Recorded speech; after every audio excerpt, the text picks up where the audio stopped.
Thank you for being here. So I want to start out, thank you to All Things Open, thank you to Emmanuel, both you in the back, making sure that we are all set up. Really appreciate you and the thumbs up. Thank you to each of you for being here. We know that there are a ton of sessions that you can go to, and you're sitting at this one, and so it's a really big honor to both Rain and I. So why are we here today? We are here today to talk about building an enduring open source community, milestone by milestone. I want to just quickly take us through, tell you what we're going to tell you, and then tell you it, and then we'll tell you again. So it's really nice to see you all. Essentially, right, this session is about awesome, you had an idea, you turned it into a real life repository, and then what next? There are so many stages of the open source journey, right? Some might always stay projects. Some might be something that you turn into a large global open source. Maybe it even turns into a commercial open source offering at some point. There's licensing and governance, and what are all those stages along the way? And so we are here to talk about some of those today. Not to worry, Rain has made a whole GitHub with an entire checklist for all the milestones and things to consider. So hopefully that means that you all can be here as Rain's talking through some of those, and at the end we'll make sure that you have the links to that so that you can access all of that as many times as you like. So who are we? I am the moderator. I am Rebecca Marshburn. I'm the head of community at Common Room, which is an intelligent community growth platform. We unify all of your community data wherever your community members are. So whether or not they're on GitHub, Stack Overflow, Slack, Reddit, Discord, Discourse, Meetup, Bevy, they're producing content on YouTube. We connect to your CRMs, to your backend data sources, your Snowflake, so you can really start to draw that line, that one-to-one line between community work and business impact. Rain is our honored guest. Rain is a developer advocate at Temporal, who is also a customer of Common Room, which is why we were able to get connected. So super excited to talk about how Rain has built open source communities at places like Equinix, Red Hat, Cockroach Labs, and now at Temporal. So they bring a wild amount of stories, of experience, of advice. Yeah, thank you. So this is what we want to talk about today. First, we're going to start with a high-level overview. So, the importance of open source. Essentially, you're here, so we'll go through this pretty quickly, making some assumptions that you're already pretty bought into the idea of open source. But we do want to add a little bit of that context and overview of landscape of where we're coming from. Then we'll dive in and we'll talk about pre-launch, what you're doing, what is the minimum viable community, what does that look like, and then some best practices along the way, and then tools and gotchas. What we really hope you leave this session with is action items for how to best grow, support, and manage your community at your current stage or where you want to take it.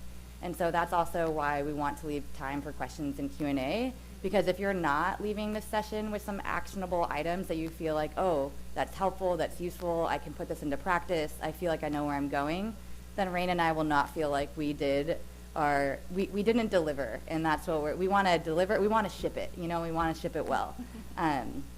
So those are the things that we want you to be able to leave with. So we want to state that up front, so you know that you're empowered to be like, hey, I don't feel like I have an action item, and that's what you can ask us at the end for sure to make sure you leave with that. And then lastly, we want to say thank you. Thank you for being here. We said it before, we'll say it now. I'm sure we'll say it again. So without further ado, oh, don't look at that yet. Don't want to distract people. We'll start with a high-level overview. So there's four main reasons so spoiler alert, Rain and I have connected multiple times before this actual session. So I'm going to be drawing on some of those notes. So I'm going to use Rain's words here, but there are four main reasons that Rain sees for open source versus proprietary software. Yeah.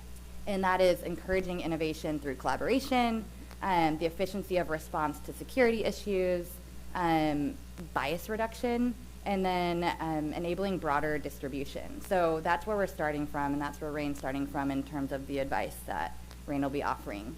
And Rain also has this idea of a gold standard. So you're going to see me turn the mic now because a lot of this is going to end up being me asking a question and then Rain diving in. So when we talk about the gold standard, there are 5 ways that Rain breaks it down. And so we'll start first with the idea of making it easy for everyone to use. Right. And so this is not just to do with a good product that you press a button and it works. This is about having both a GUI installation as well as a CLI ultimately. I recognize that sometimes when you're in early development, you're only catering to a specific CLI user, blah, blah, blah. But eventually you're going to want to have multiple ways to install, not just bringing it down from GitHub, but also maybe using Brew, maybe using PyPy, and kind of think long-term in your development cycle about making that product easy to use.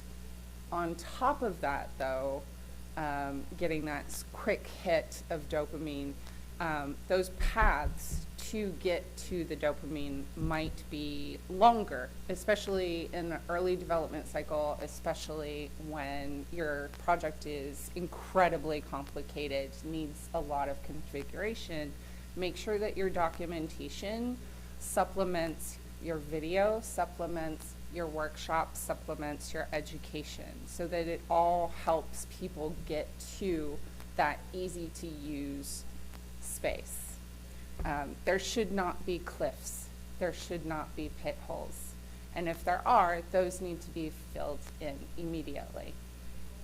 If you're one of the flags, by the way, and I'm kind of jumping a little bit ahead, but one of the flags that you have pitfalls is if when people are asking questions, they're only asking the very difficult questions. If you're not getting those basic questions, those noob questions, that means your noobs are showing up, falling in a pit, and leaving. And that's bad. But you want those noob questions. If you're not getting them, that's a sign that that easy to use path is not there yet.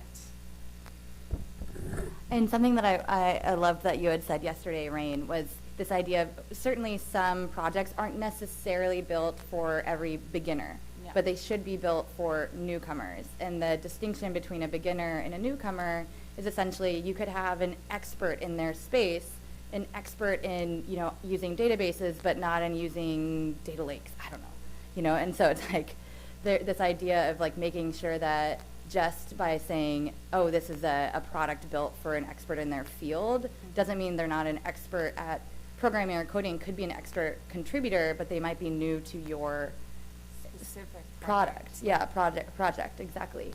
So it's this idea of like, just because you're like, oh, I don't want to necessarily cater to beginners, that's a very different distinction than not wanting to cater to newcomers, and you need those newcomers. Yes. Hopefully, there are also ways to incorporate beginners, but I think that is an important distinction to make between not losing newcomers who are actually quite experts at, even if your product is meant to be at a really high level of 501, that you're not losing expert newcomers. Yes, absolutely. So I'm going to go through the other 4 points, and of the gold standard, and then you can pick and choose the ones that you'd really most like to highlight. So the other 4 of the gold standard are clearly explain how to contribute, build personal relationships, and to you this is about the power of 3s, make people feel included, and create a safe environment. Absolutely.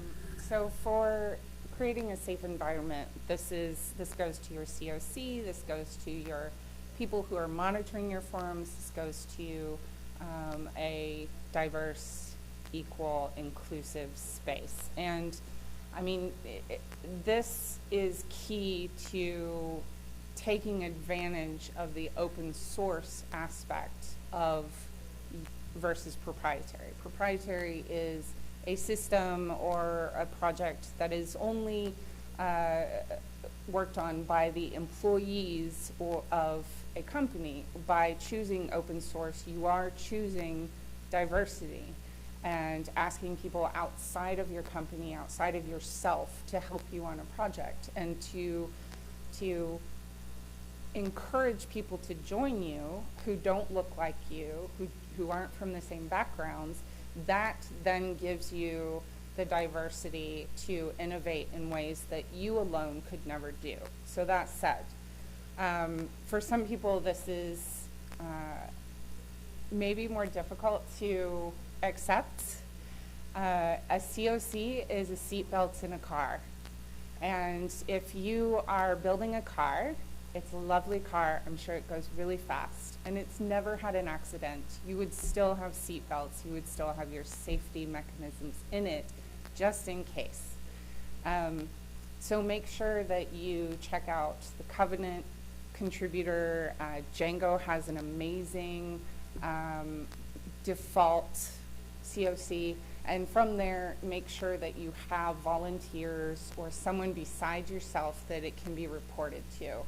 So ideally, you have 3 people on your COC committee, because if you have one person of one gender and one person of another gender, and ideally a third person of another gender, that is a discussion.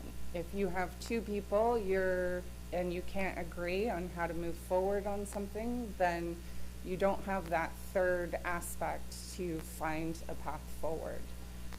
This could be its own talk. But of the others, though, which were clearly explained how to contribute, so on this GitHub repo that we're going to show, I actually haven't done this. There are things on this GitHub repo that I'm going to say that I haven't done. And I would love contribution if you want to help with that. But keep in mind that the how to contribute aspect of your system is not just software developers, it's also people filing bugs who are using, it's people who are writing about your project from their own blogs, it's people who even put GitHub stars, which I realize people are like, GitHub stars, but later on I'll tell you a story, because GitHub stars are apparently important again. Damn it. I was really happy to let go of that vanity metric, but it's back. It's back. Anything else you want to cover? No, we're late. Yeah. I want to get to the good stuff. Yeah, don't worry. I'm watching the time. Cool. I got us. Yeah, so as Rain had said, the contributors Covenant, Django, and then also on GitHub itself, if you start typing in code_of_conduct, it will be like, hey, are you looking for a template for a code of conduct? So there are super easy great ways to start. I sat with some GitLab people last night, and I was like, I only have experience with GitHub, and I am specifically doing an open source talk tomorrow. Can GitLab do this? Can GitLab do this? Can GitLab do that? So by the way, on this particular thing, GitLab does it as well. I would, and you don't have to use a recursion platform to share your project, but it does make some things easier. All right, back to regularly scheduled programming. So that's the high-level overview, right? There's a gold standard. There's sort of 5 different ways that you can start to think about, are you hitting that gold standard? And then there are reasons to do it, right? Collaboration or innovation, bias reduction, and those things that we talked about. So let's dive in. We're going to talk about some pre-launch, as you know, and then best practices, community tools, common room, love it, great. We'll probably leave that to the side because there's other stuff to talk about. And then some gotchas. And we'll talk about gotchas when we get there. Yeah. So in terms of pre-launch, there's really one thing that you wanted to talk about, which was the minimum viable community. Yeah. And I'll kick us off with, you had said, the absolute bare minimum is just an open source license. And it's like, yo, you want the minimum? Just get the open source license. But what actually is, that does not a open source community, open source project to make. So what are some more of those basics beyond that original license? Yeah. Having a place to talk, which could be IRC, it could be Twitter, it could be whatever you want, but make sure that wherever that place to talk is, that it is documented on your main space for sharing the code. So typically within the README, it needs to have a how to contribute. So you can put specific suggestions, but also add tags to your issues and pull requests. Good first issue, deeper, triaged, not triaged, things like this, so that external contributors can look at the tags and go, oh, I'm going to look at all these Pythons because I'm good at Python. So I'm going to dive into this. So how to contribute? A welcome message. Please, please, please put a welcome message to thank people for visiting your repo and for contributing, both of those sections. And then how to actually use the product. I mean, I realize we assume that people put that, but walk through that installation as you iterate on new releases and make sure your instructions are still viable. Don't assume anything, Mac versus Linux versus Windows, GUI versus CLI. Write it all out. And the reason for that is if someone can't even install your stuff, they're going to walk away.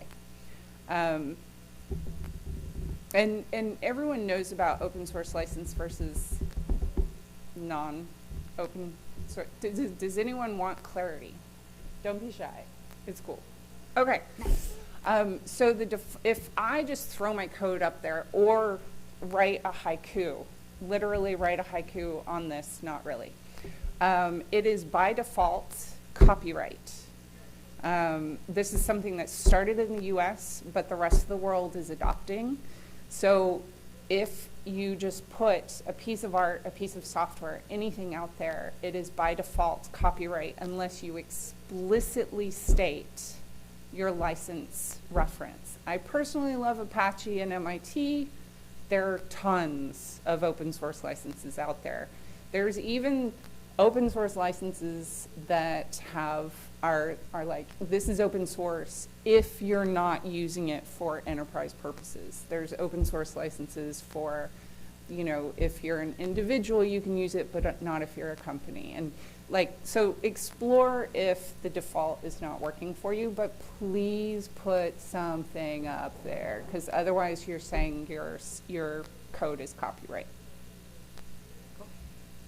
So there's something I want to clarify too, I think, is the basics and what we were talking about, what Rain is talking about, is a minimum viable community. Mm-hmm. And the reason it's not the minimum viable project, which is open source project, minimum viability is an open source license, but we're blowing it out to this idea of a minimum viable community, because that will be the engine and is the engine where there are builders, maintainers, contributors, people can access it, add to it, change it, improve it, shape it. And so when we're talking about minimum viable community, that's why we're saying it's much more, it's not just the license, and it's four main things, right? Like just the minimum to get that minimum viable community going is you got to get your project out there, you got to have a welcome message for people, you got to explain how to use it, and then you have to have a community location. So some place you had said, it's IRC, it's Slack, it's GitHub, it's wherever it is, there's got to be a place where community members know they can actually interact with the maintainers and each other. Mm-hmm. So that's pre-launch. Now you have your minimum viable community. You have this seedling, that sapling grows into a tree, however many ways that we can talk about that growth process, but you have that minimum viable community there. And then we want to talk about some of the best practices around, a project, an open source project is people, right? And so a lot of these best practices is how to end up discussing and dealing with and collectively bringing together and serving these people behind the project. And so the first thing to start off with, I think that maybe I've already said emphasize too much. So number one is understand that everyone is part of your community, whether they start a repo, made a pull request, mentioned you on Twitter, maybe they're partners, maybe they're technology partners, but these are all people that are going to end up influencing or shaping or helping distribute or broaden reach or awareness or contribute to your open source project. So everyone is a part of your community. And then from there, the next best practices we're going to talk about are like how to serve that community. And yeah, please do. And specifically with that point, that is something more that companies who own an open source community tend to think, I'm doing that on the side. Instead of, and the only people that count are my customers who are paying me or paying for support, very specific. Typically, if you're an individual maintainer, owner, and have your own little project, you're like, did you just star my GitHub repo? Yes! Like, that mindset is a lot easier to have, that everyone who contributes in any way is part of your community. So just keep that in mind if you're part of a larger company that kind of thinks, oh, only our customers. It's not. It's also your users, your partners, everyone, the person who starred your GitHub repo, and also the person who mentioned you on Twitter, and also the person who filed a bug. Like, those people are all contributing towards the betterment of that project. Thank you. So it's hard to talk about the hard things. And so one of the things that we really want to talk about here is the idea of resolving conflict in community, or in your project, right? Between people who are all trying to contribute, but then not everyone agrees.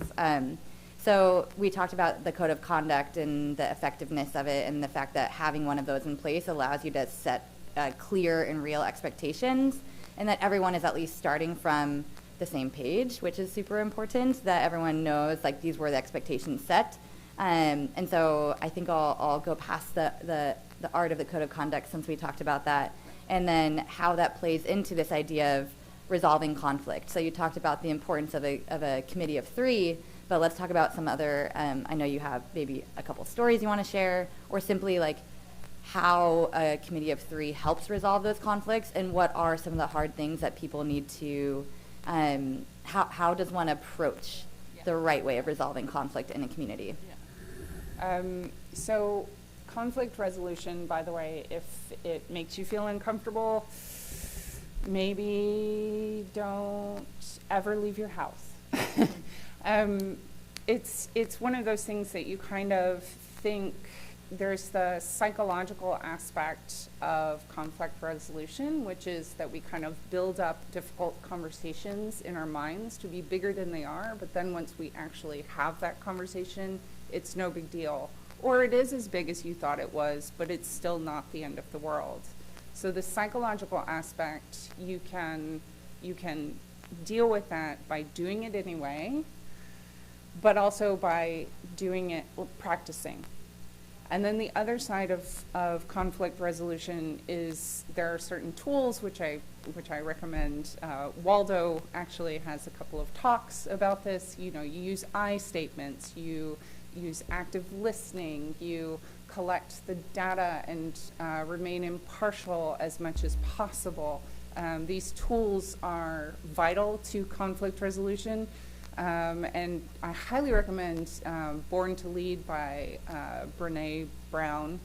But there are a ton of conflict resolution books out there. If it makes you feel uncomfortable, it will also help with the psychology aspect to learn from some experts. That said, a lot of COC violation is miscommunication, which can be solved by talking with people. For example, there was a man and a woman. The man was from France, the woman was from America. They were former colleagues, and they ran into each other at a conference. He ran up, they were super excited to see each other, and he grabbed her face and kissed her on the lips. She laughed it off and walked away, and was severely triggered because this was sexual harassment for her. For him, it was a traditional French greeting of someone that he liked. Not in a like, but just like, oh, we share a background. She ultimately decided to talk to the conference organizers because they have a COC instead of disappearing. Which can happen if you're at a conference, there's no COC, something happens that's triggering, you walk away, typically. It just feels awful. In this case, thankfully, she spoke up and she said, hey, this happened, it was not okay. And they said, okay, and they got her story. And then they went to him and they said, what's your story? And he did not even realize that it was a problem, like, at all. And because she had laughed, she had walked away. But by speaking, he realized what had happened, not only to her, but possibly to other American women that he had treated like that. And he was very apologetic, and that was what she needed to move forward as well. But that conversation would never have happened, or would have happened less likely to have happened, if the COC hadn't been there and the organizers paid attention and talked to both parties. This is sadly very uncommon because people tend to stay quiet about their difficult interactions. So I would strongly recommend that if you have a miscommunication or you feel uncomfortable or worse, please report it, because All Things Open has an excellent COC, by the way. The other side of that, though, is when I spoke at a conference. It was a Python conference, but it was Python and Friends. This was in Europe, and one of the audience at the end of it said, during the question and answer, said, "Oh, great talk, but where's the Python?" Because all of a sudden I was like, like suddenly I couldn't speak. I was like, but the organizer picked me for something. Like, I didn't know how to respond at all. And also I didn't know how to talk to anyone either. There was no COC, there was no there was no way to talk to this person who, by the way, very Dutch, very direct. It might have just been a miscommunication, but I never found out because I walked away. I felt attacked, and I left that conference, and I never spoke there again. There are people in your community out there in the world who have had this experience and will not touch a project or a conference that doesn't have a COC. And I guess this is COC talk. Well, maybe talk about too a little bit of how you've seen this in projects themselves. Absolutely. If your diversity is lacking and everyone looks the same, you're going to get the same opinions. And if you have that diversity, then you will get the innovation that open source has. Yeah. Do you want to talk about like certain times you've seen it in software itself where there are decisions being made, which language to use? Yeah.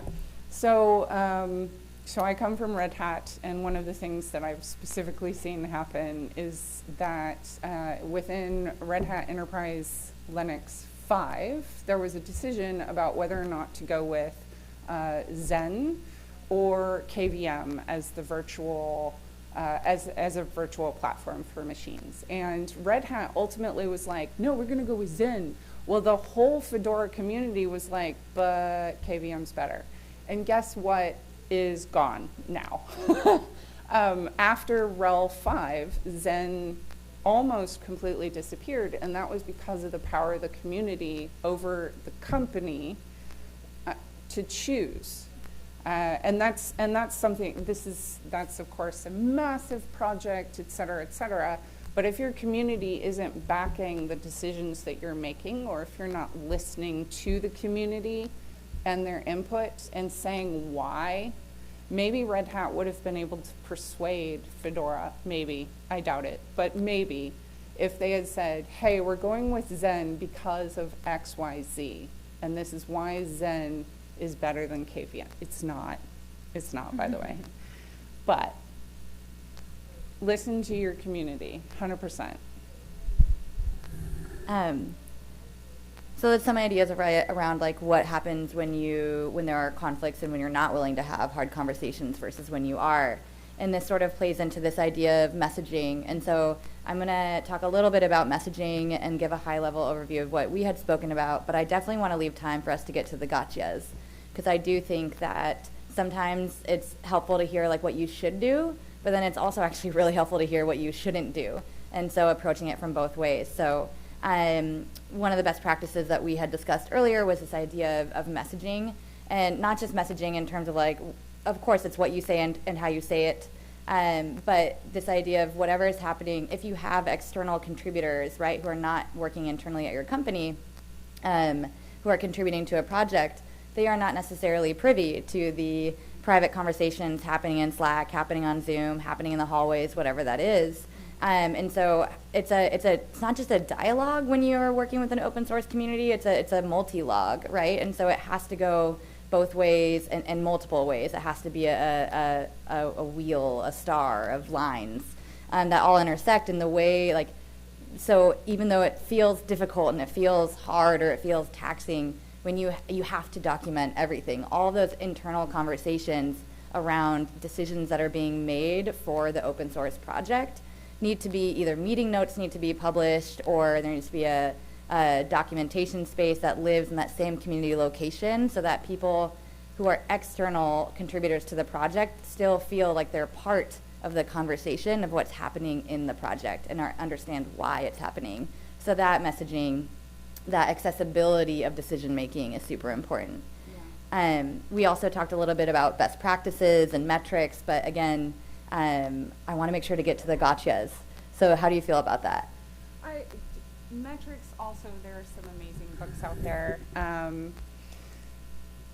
Measure the things that flow into your purpose behind being an open source project.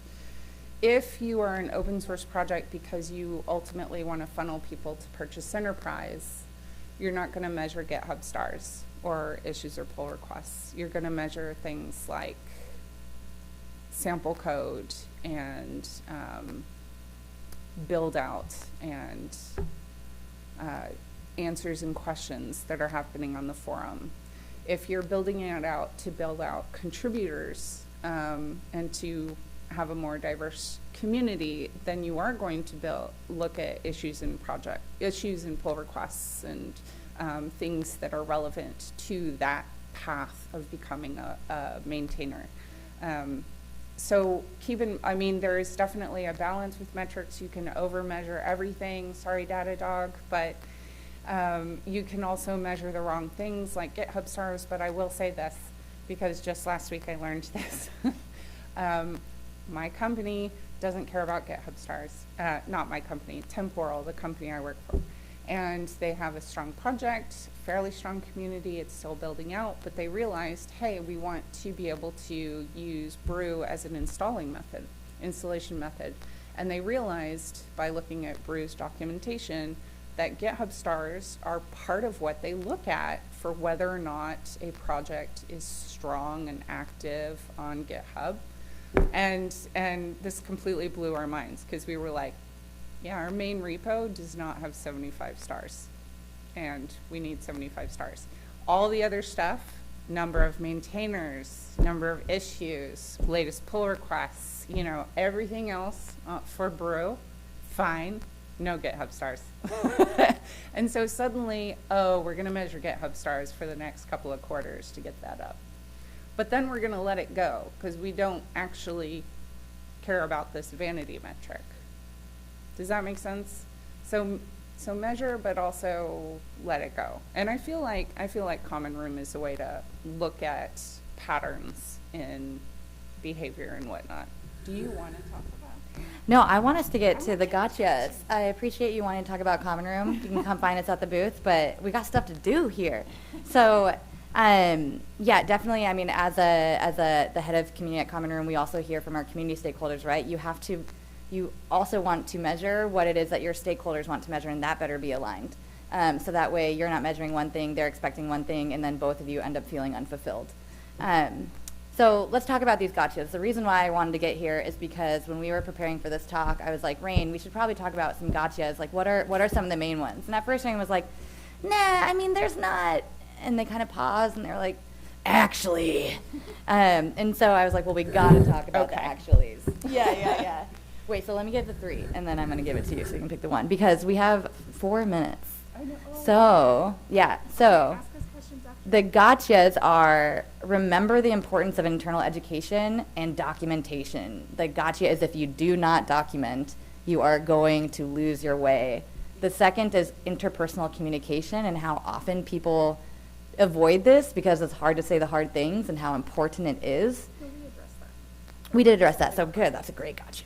And then diversity, what happens when you're not actually thinking about this and about how it affects your project? So, well, you can hit the ones you want to hit. Okay. Just so everyone knows. The reason why I was like, no, that's everything, well, actually, is because I am literally realizing that I need to set up not only how to contribute and whatnot from an external point of view. Temporal is 95% internal contributors.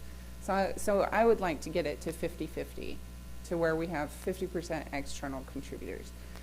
But also, our employees don't understand what open source is, don't know about licensing, don't know about how to welcome contributors or mentor or answer questions on forum.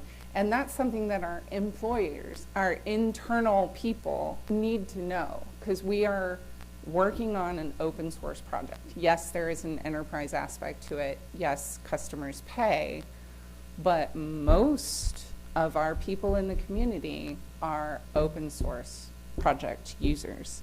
And so there's a certain amount of training that needs to happen both internally and externally. Just don't think that, don't assume. Yeah, and that's everything, or mostly everything. And if you have any questions, see us in the hallway. No, we're not done yet. Okay. Emmanuel, can we have a couple minutes because we started a little late? You good back there? Nice, thumbs up.